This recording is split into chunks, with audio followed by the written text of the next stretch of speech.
भगवान कृष्ण के पश्चात उनकी पत्नियों का क्या हुआ? महाभारत युद्ध के बाद गांधारी के श्राप के कारण यदुवंश आपस में ही लड़कर समाप्त हो गए। तत्पश्चात कृष्ण और बलराम ने भी अपना भौतिक शरीर त्याग दिया। परंतु मित्रों, क्या आप जानते हैं कि श्री कृष्ण के देहवासन बाद उनकी पत्नियों का क्या हुआ? इस वीडियो में हम आपको बताएंगे कि भगवान कृष्ण के पश्चात उनकी पत्नियों का क्या हुआ। श्री कृष्ण को श्राप कौरवों की मां और धृतराष्ट्र की पत्नी गांधारी का विचार था कि यदि भगवान कृष्ण चाहते तो इतिहास के सबसे बड़े युद्ध महाभारत पर विराम लगा सकते थे। अपनी बुद्धि एवं शक्ति से वे इतने भयावह नरसंहार और रक्तपात को रोक सकते थे। गांधारी के विचार में कृष्ण के कारण ही उसके पुत्रों की मृत्यु हुई। महाभारत युद्ध के पश्चात जब युधिष्ठिर का राज तिलक हो रहा था, तब गांधारी ने कृष्ण को दोषी ठहराते हुए श्राप दिया कि जिस प्रकार कौरव वंश का नाश हुआ है, उसी प्रकार यदुवंश भी समाप्त हो जाएगा। महाभारत के पश्चात भगवान कृष्ण ने अपनी 8 पत्नियों, जिन्हें अष्टभर्य भी कहा जाता है, के साथ जीवन व्यतीत किया। कृष्ण की कुल मिलाकर 1608 पत्नियां थीं, जिनमें से प्रमुख 8 पत्नियों के नाम रुक्मणी, जामवती, सत्यभामा, कालिंदी, मित्रबिंदा, सत्या, भद्रा और लक्ष्मणा है। नारद मुनि का श्राप भविष्य स्कंद और वराह पुराण के अनुसार एक बार नारद मुनि द्वारका नगरी पधारे। वहां कृष्ण और जामवती के पुत्र सांब ने नारद मुनि की ओर ध्यान ही नहीं दिया। ऐसा निरादर देख मुनि ने उसे सबक सिखाने का निश्चय किया और भगवान की सभी पत्नियों और सांब को मदिरा पान करा दिया। इसके पश्चात कृष्ण की पत्नियों ने अपनी चेतना खो दी और उनका स्वयं पर नियंत्रण नहीं रहा। उनमें से एक पत्नी ने सांब की पत्नी का भेष धारण कर लिया। सांब का ऐसा कृत्य देख कृष्ण ने उसे कुष्ठ रोग से पीड़ित होने का श्राप दिया और अपनी पत्नियों को कहा कि मेरी मृत्यु के पश्चात तुम सभी का अभीर राज्य के लोगों के द्वारा अपहरण कर लिया जाएगा। श्री कृष्ण ने क्यों नहीं किया राधा से विवाह? यदुवंश का विनाश एक बार आर्षि विश्वामित्र, आर्षि दुर्वासा, आर्षि वशिष्ठ और नारद मुनि तीर्थ यात्रा से वापस आते समय कृष्ण और बलराम से भेंट करने हेतु द्वारका पधारे।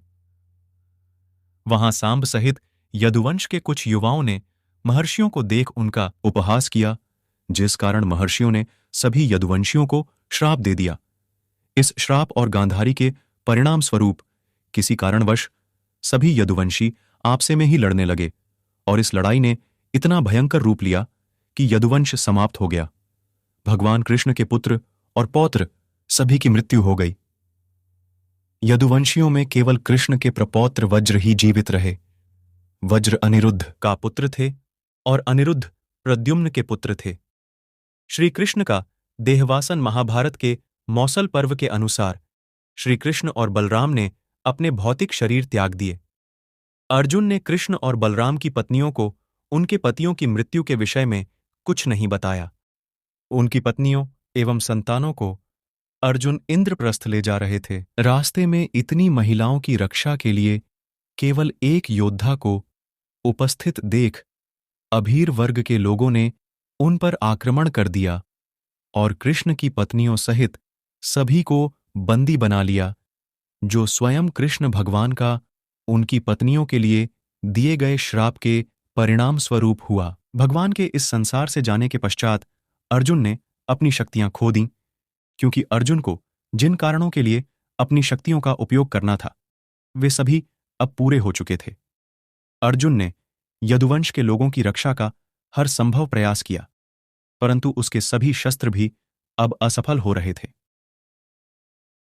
श्री कृष्ण की पत्नियां, केवल कृष्ण की 8 पत्नियां, बलराम की पत्नियां और कुछ सेवक ही अभीरों के आक्रमण से बच गए थे। ये सभी अर्जुन के साथ पहले इंद्रप्रस्थ और अंत में कुरुक्षेत्र पहुंचे। हस्तिनापुर के लोगों ने द्वारका वासियों को शरण देने के उचित प्रबंध किए।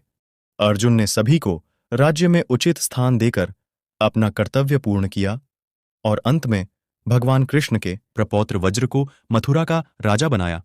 इसके पश्चात अर्जुन ने अष्टभर्य को भगवान कृष्ण की मृत्यु के विषय में भी बता दिया, जिसका परिणाम स्वरूप रुक्मिणी, जामवती सती हो गई।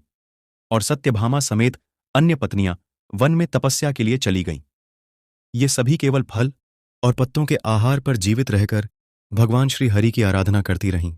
मित्रों, उम्मीद करता हूं यह वीडियो आपको पसंद आई हो तो इसे ज़्यादा से ज़्यादा लाइक करें और अपने दोस्तों के साथ शेयर करें।